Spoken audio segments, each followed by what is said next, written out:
Charlie Chaplin, Charles Chaplin, ఒక ప్రసిద్ధ English నటుడు, దర్శకుడు, నిర్మాత మరియు సంగీత దర్శకుడు. ఆయన 16 ఏళ్ల వయసులో రంగస్థలంపై ప్రదర్శన మొదలుపెట్టి తర్వాత సినిమా రంగంలోకి ప్రవేశించారు. ఆయన హాలీవుడ్లో చిత్రాల కాలంలో ప్రముఖంగా నిలిచినవారు.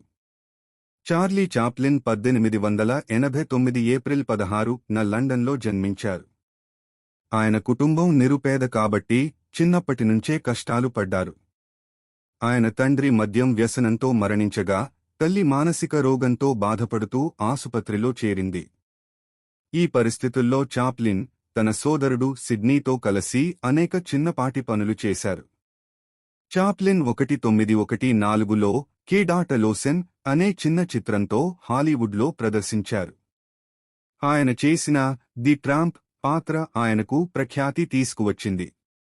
ఈ పాత్రతో ఆయన ఎంతో పేరు సంపాదించారు.